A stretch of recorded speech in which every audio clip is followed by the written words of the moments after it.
Welcome to the One Hand at a Time podcast. I'm your host, Chris Welton, and man, I have a powerhouse guest today.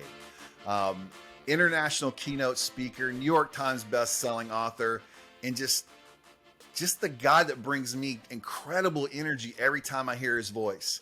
Ben Newman, welcome to the One Hand at a Time podcast. Chris, brother, and I'm going to call you brother now because when people hear this story, it is awesome how we have bonded and how this connection came to be. But I appreciate you and this opportunity to be with your listeners. I'm fired up about it. Definitely, man. So I want to talk about how we actually connected. Let's put that out there first so people can understand that. Bradley gave me a tip on how to connect with people that I wanted to reach out to and get involved with that maybe I couldn't any other time. Now, I want to go back on that a little bit. Ben's always responded to my DMs. I'd been DMing him for a long time about just random stuff. And Monique's awesome too. I've talked with her multiple times. But Brad came up with this thing. He said, hey, if you know someone likes Jordan tennis shoes, which I know that Ben and I have this really big thing for shoes, send them one shoe and put a handwritten note in there. I'm like, okay, so I'll see if it works. I send the shoe out and it goes away. And first I'd ask Monique the question. I'm like, what size shoe does Ben wear? I'm sure she doesn't get that question very often, and she gets me the answer. I send the shoe out and then I get this text message from Ben Newman. I'm like, dude, that's crazy. He responded to me. We got on a call the day after Christmas. I was excited. Hold on. I got to fill in one piece because it was the most unique piece. Mm-hmm. You sent the one shoe, and in the note, you specifically said, if you want the other shoe, yep. Then will you give me 15 minutes of your time? And I was just like, this is like pure brilliance. Like, this is like, how do you, like, you can't ignore this. Of course we're going to connect. So go ahead. All right, go ahead. Yeah. So we connected the day after Christmas, which was like, that was like my big Christmas present for the year. I was like, dude, so fired up. We got on there on the 26th and we're good. And so then Ben took it one step further, which was even cooler. So he texted me, after the call, he's like, hey, what's your address? And I give it to him. And then I get this package and I open up the package and it's the shoe. He sends it back to me, but he writes on there one of the shoes. I'd send him the other shoe, right? But he sends me one shoe back and it says, which I actually keep it right here in my office, right behind me. Yep. So how cool is that? And it says, Chris, never stop attacking, legacy, standard over feelings, and attack the process. So this sits here with, besides my favorite Gator football helmet, which is signed by Javon Curse. So if anybody knows who that is, that's the freak. That's my favorite all-time Gator besides Tim Tebow. So let me rephrase that. But so that kind of opened up this whole connection that we've been able to talk multiple times from there. The first time I ever heard who Ben Newman was, I was listening to the MFCEO project. And there's this guy on there, he's like super fired up and talking about football championships and how I don't want to drop, is it North Dakota? Was it North Dakota? North Dakota State. State, yeah. How you're involved in that program and how they just won a championship. And so this dates back several years. It was one of their multiple championships. But I'm like, man, that guy certain people in my life I can listen to and they bring me to that next level and make me hold myself more accountable just by listening. So I want to talk to you real quick about how did you get involved from being a financial advisor?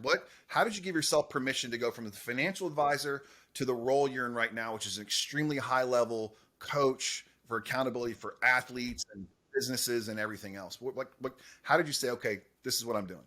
Well, it wasn't giving myself permission. I was lucky enough that I got a phone call. I mean, if we're talking specific to sports, I got a phone call from my old high school basketball coach. His name is Todd Basler.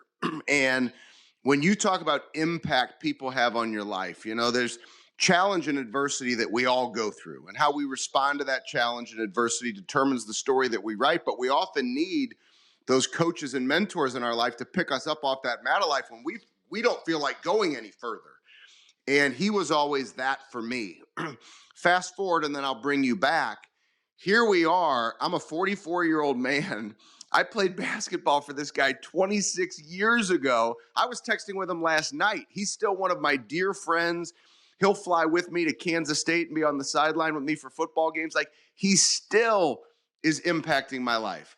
So this man in 2011, my old high school coach calls me and he says, Benny boy, these kids are underperforming. You've got to come in this locker room and fire these kids up.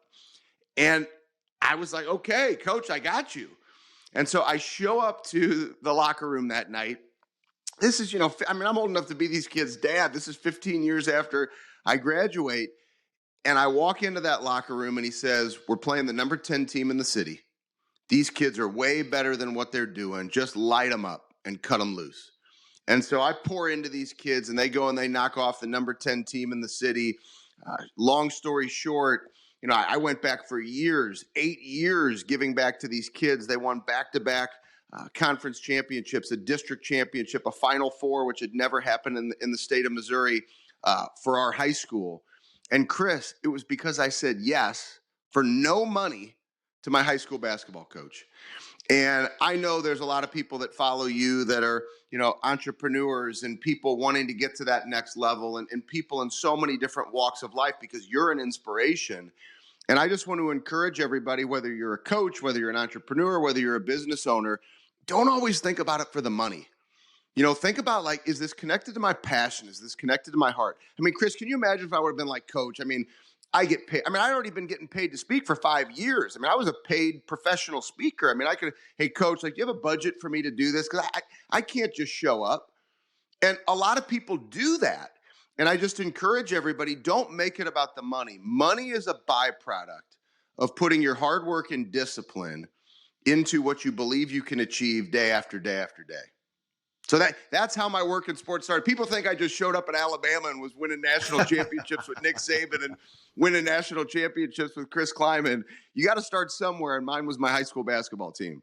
What a powerful story. I didn't know that.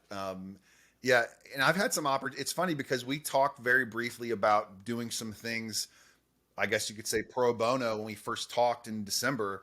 And I've put myself out there for some stuff. I'm running a big sales meeting for a wholesale lender on Friday. They called me and they actually asked me what it would cost to have me do the call. And I said, I'll do the call for free. Because what I looked at was how many people on that call are going to really buy into what I have to say. Those are the people I want to be in relationships with. And then I can turn that into coaching opportunities and speaking opportunities down the road. So I wholeheartedly agree with you on that. So how did you get in contact? How did you connect with North Dakota State? I mean, how did that work out? Where was that connection at? So North Dakota State, which is the first collegiate, football team. I'd given talks to different teams, through the years, but the first team where I came in and I had the opportunity to become their performance coach, on the sidelines, in the locker room, what I do now, full blown mental training, mental conditioning for these athletes and teams. And so one of their old cornerbacks, his name is Craig Dahl, was playing in the NFL. And I got connected to Craig through a good friend of mine, Michael Shepard, who also played at North Dakota State. And I go to a St. Louis Rams, 49ers, Thursday night football game here in St. Louis. This is when the Rams were still here. That's how long I've been doing it. That's how long I've been doing this work. And so I go to this game and I get to meet Craig after the game, and I started prepping Craig for his games, and motivational work, keeping him locked in, keeping him focused. And finally, after doing that for a while, he called up to North Dakota State and he said, you guys got to bring this guy in. And it was a blessing that Coach Kleiman gave me that opportunity right after they'd won their 4th straight national championship, which you're wondering, what the hell are you bringing me in for? Like, you guys have this thing figured out. But he's committed to always finding that next level, finding your edge in the details. They bring me in to speak. I give a talk. He bear hugs me after the talk, and the rest is history. I just started my 9th season working with Coach Kleiman. We had 4 years together at North Dakota State, 3 national championships, 4 years at Kansas State, a Big 12 championship last year, and then we just started our 5th year at Kansas State together. So it's been a hell of a run, Chris. But I go back to, it started with saying yes for free to my high school basketball coach. So make sure that you're really connecting and giving your all in every opportunity that you have in anything that you do. Yeah, anybody that follows Ben like I do knows that it was kind of a weird situation for the bowl game. You got K-State and Alabama, and I'm texting Ben before the bowl game. Actually, I'm like, "Go K-State!" Right? And how do you? How does that work? You got to have some kind of mixed emotions, right? I know that K-State is your first, but Well, I'll tell you, it was It was really tough. Actually, you look these rings that are behind my head. You've got Alabama rings there. You got Kansas State rings there. You got North Dakota State rings there. And so, you build these relationships with these young men at all these schools. And keep in mind, I've never put on a pair of pads. It's just a blessing. I get to wave at the flames of these kids' fire and help them think differently about the opportunity to get after it every day. They're the ones putting in the work. Those coaches are working 24/7. I just feel blessed that they keep me around and have a chance to be a part of it. But it was tough. I mean, here, you've got Alabama. I spent 5 years, 2 national championships there, all these relationships. I still did one-on-one work with players last year, not as much teamwork. And so here we are. We're playing Alabama. Kansas State's playing Alabama. Now I'll take you back because people like hearing these things because people don't get to hear them. So you're asking Yep. good questions. Go back to my first year at Kansas State with Coach Kleiman. We're standing in his office, and Cly says to me, "Hey man, like what if we played Alabama?"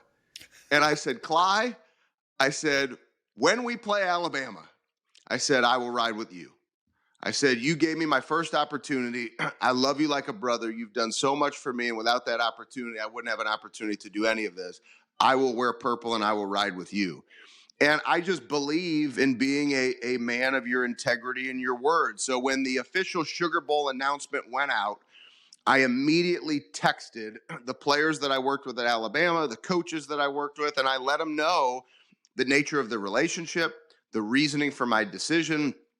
I sent a 2-page letter to Coach Saban, thanking him for 5 amazing years together. And he could still call at some point in the future, but knowing Saban the way that I do, I think it was more of a resignation letter that I was typing rather than a letter of gratitude. And some of these players responded, Chris. It was wild. One player in particular, one of the captains for Alabama, he responded and he said, "Hey, brother," he said, this is going to be sad seeing you on the other sideline. But he said, "I hope our jobs never come in between our love for each other."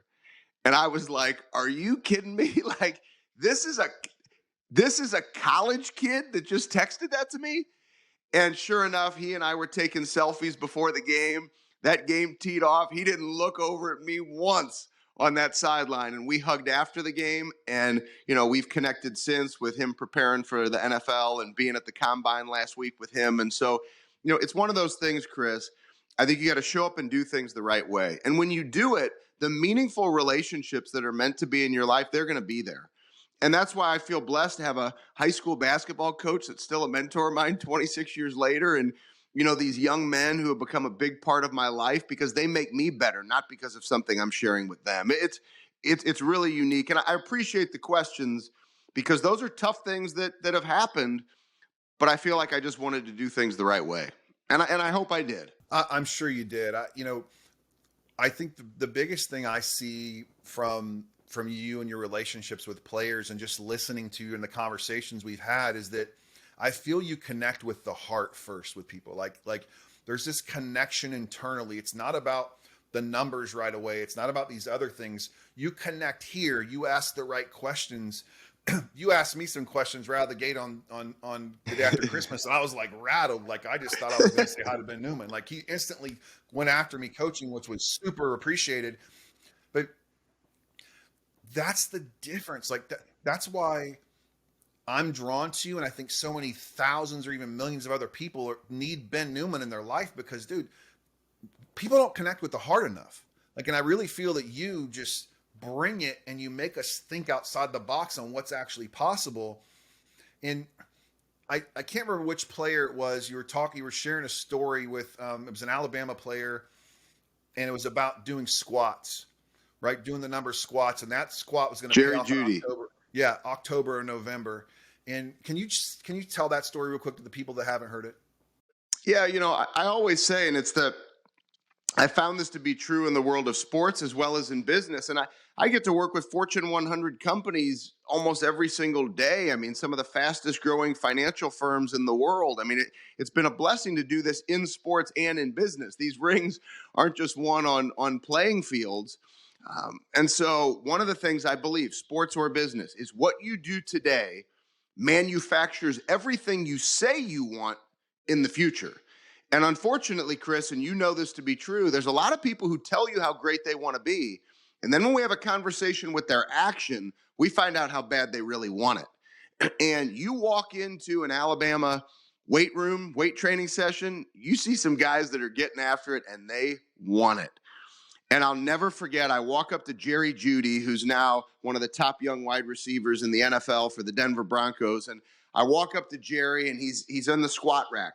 And I looked at him, and I said, Jerry, I said, you realize with this squat right here, and we were in summer workouts, the summer, right? So many players at most teams in the country, they're like, why are we training this hard in the summertime? We're not going to play. We're not going to play until the fall. And I looked at Jerry and I said, you realize on this squat right here, you're going to manufacture a touchdown in November. And all of a sudden, his eyes got real big. And boy, did he attack those squats like I have never seen before.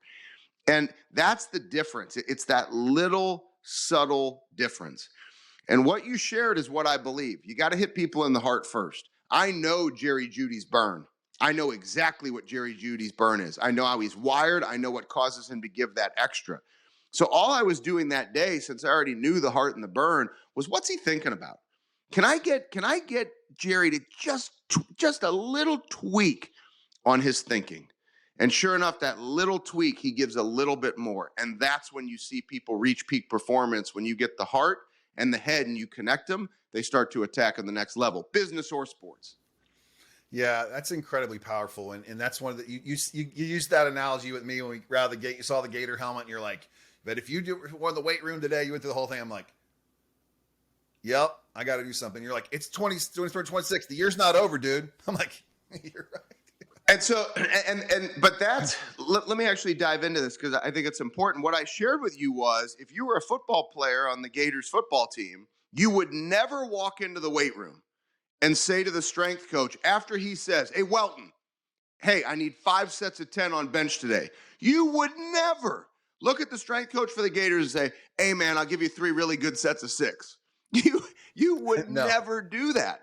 Even hearing that, like that coming out of my mouth, all of you listening are probably thinking, nobody would ever say that to a strength coach. Then why do you say that to yourself every day? Why do people why does it take a strength coach saying, give me 5 sets of 10 for you to do what you know you need to do? And so many of us, we show up in life every day knowing what we need to do, and we decide to not do it. And I think that's the benefit. I'm not saying everybody needs to hire me as their coach. I mean, right now I'm not even taking on more one-on-one coaching. You can come join our Uncommon Live coaching program. We have 16 other coaches that are part of our team. Or go find another coach. Go find another accountability partner. If you're to the point right now where financially you can't even afford a coach, then go find an accountability partner for free. But we have to reach a point where we look at ourselves in the mirror. You know, David Goggins always talks about the accountability mirror. You got to look yourself in the mirror and be honest with who you're looking at. And if you're not doing what you know you need to do, you got to be honest with yourself or find the accountability partner who's going to hold your feet to the fire to do what you say you're going to do. Otherwise, you're never going to write the story you were destined to write. It's so powerful to hear that because I'm a leader in a company. And of course, I hold myself to an incredibly high standard, but I still have a business coach. I still have a personal trainer that hold me accountable to do those things. I'm on day 3 of 75 hard right now. The second time I've done 75 hard. I did the Live Hard program last year, which was a life-changing thing for me. And like, I can only imagine what I'm going to be 12 months from now by doing it again. Now, I want to get into your daily work routine, your workout, and tell me where that started for you. I mean, first of all, if you've never seen Ben and you're not watching this on YouTube, my guy's jacked, like seriously jacked. Like you see that into 75 hard last time, you're like, man, that's what I want to do. Like that's where he's at. But how did your daily workout that you already do every single day, and you've done it for, I don't know how many days in a row now. I've started following, I think when it was like 400 days. So that gives you how long I've known about Ben Newman. So I have worked out. So today was my 1,349th straight day working out. And, you know, some people think I'm crazy, but like I know what I need to be wired correctly to be my best one day at a time. And as much as people see rings and championships and trophies, or you help this company, you know, reach this level of success or add this to their top line or bottom line, I define winning by your ability to look yourself in the mirror one day at a time and say, today I gave it my very best. And if you can do that, I believe that nobody can ever take that away from you. You can never ask more of yourself than that. And when you do that and you stack those days on top of each other, the byproduct is winning at very high levels. And that's what I believe. So for me, if that's what I believe, Chris, I can't be eating pancakes in the morning and coming on your show and being all fired up. I'm a fraud. I can't skip my workouts, occasionally get one in, and then go into the Alabama football team, go into the Kansas State football team, go into the Michigan State football team, go in with these NFL players. I was at the combine last Friday. I'm going to walk into the combine and look like all I do is eat donuts and they're going to listen to me about discipline. It's not going to happen. And so for me, I've just realized there's things I have to do to show up in life to be the best example I can be. And for me, it's almost like an addiction, right? And I've never claimed that all my screws were tight. I got some screws that are loose.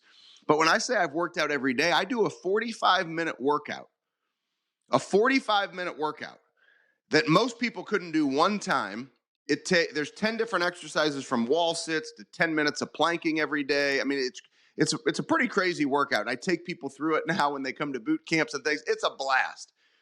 I've missed 10 days in the last 1,349. The 10 days that I missed was because I was in a hospital bed. I had surgery. I have a staph infection removed from my ankle because I was kicked by our starting safety on the Michigan State sideline when we played Ohio State last year.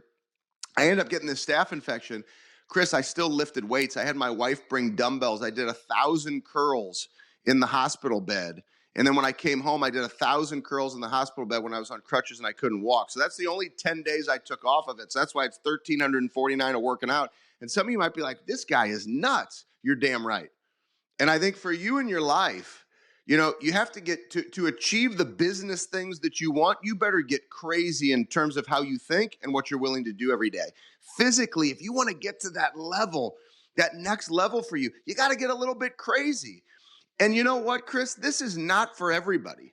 But one of the things that I admire about you, and I think this is why we have a connection and I look forward to building our relationship, you're in an industry right now where people are quitting. The real estate and mortgage industry, by the turn of the year, December, there were 500,000 people in the mortgage industry that left. They quit.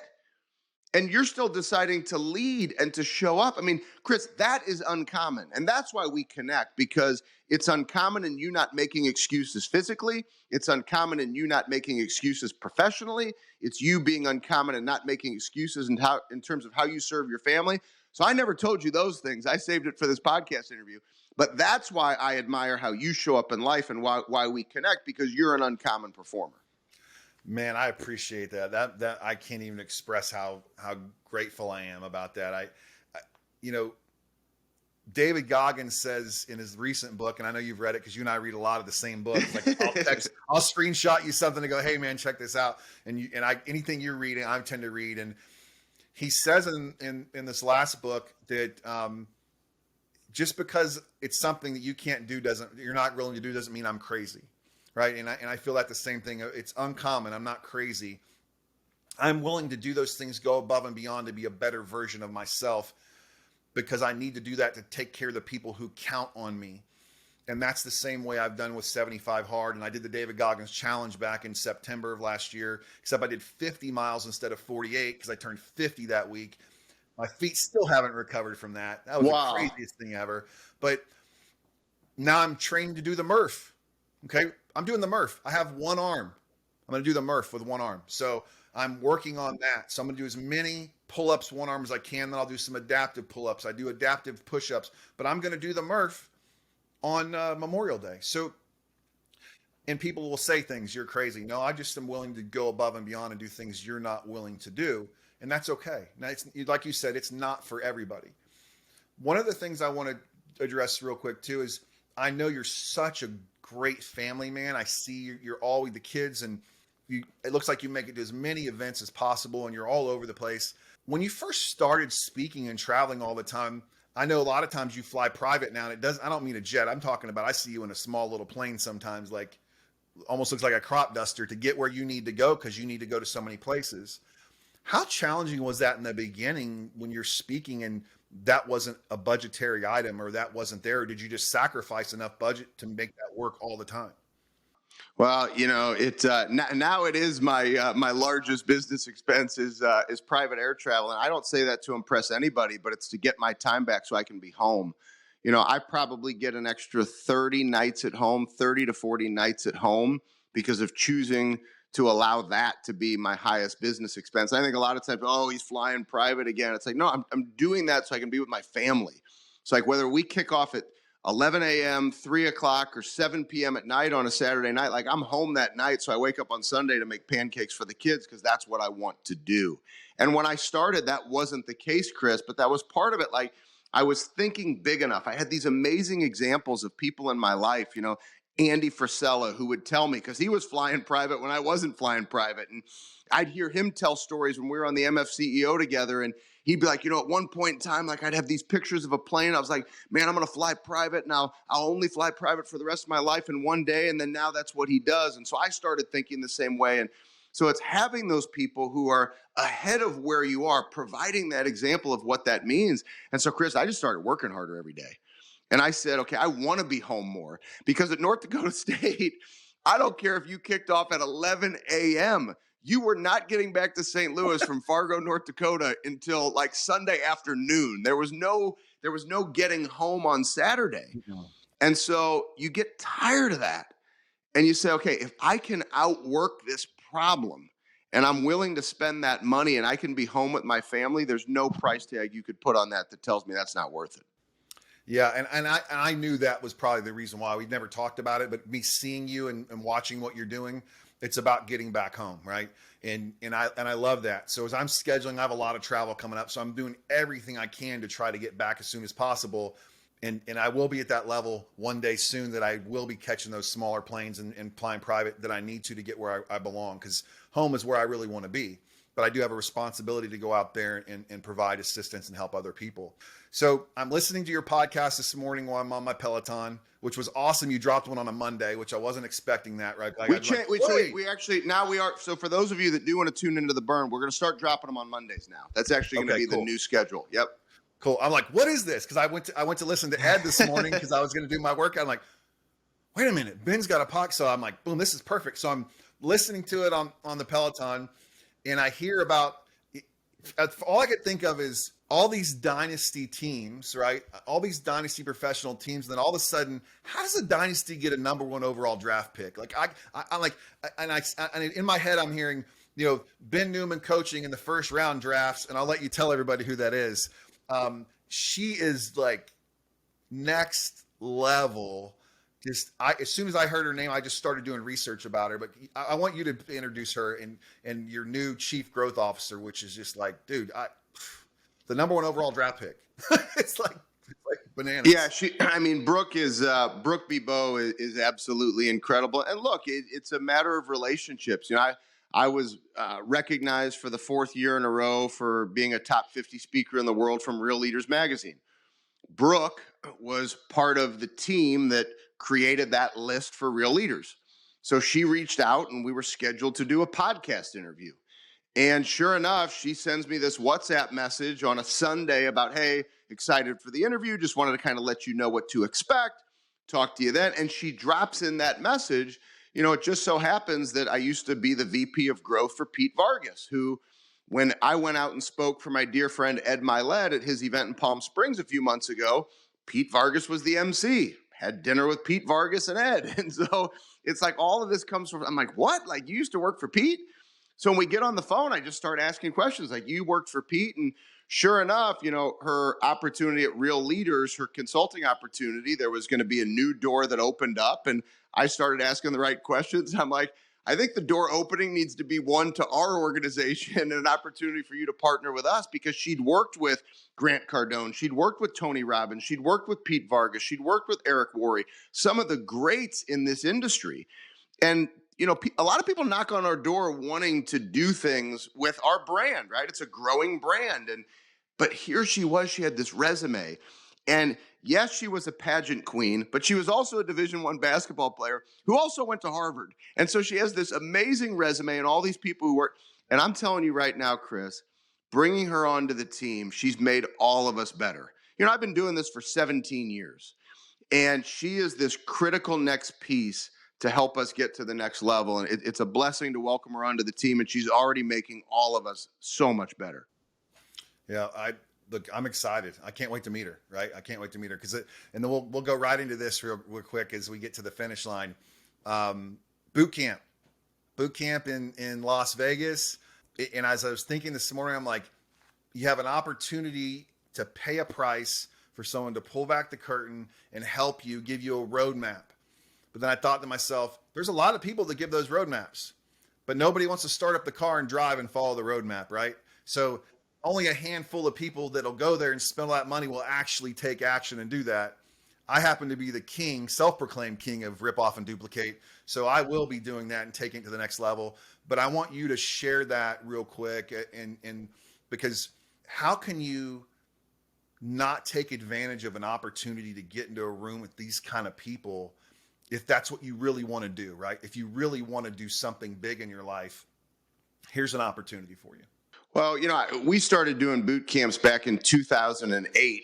We had 8 people at the first ever boot camp in St. Louis, Missouri. And little did I know, fast forward to today, we'll have had over 1,000 people that have attended boot camps. We've done them in Mexico, the Virgin Islands. We've done them in the Dominican. I mean, heck, the Virgin Islands we did with Andy Frisella in 2015. We had 5 yachts, 50-foot yachts that took to the ocean together. The music's blasting. I mean, just these experiences plus the content to help people get to the next level.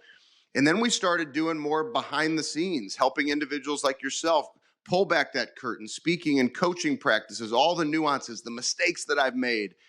And then a lot of people from our Uncommon Live program were like, okay, you do these small boot camps, but you need to do one of your big boot camps again. So Brooke was really the one who pushed it and said, you're doing this boot camp again. And then we can add the coaches and speakers at the end on an extra day. We're bringing it all together.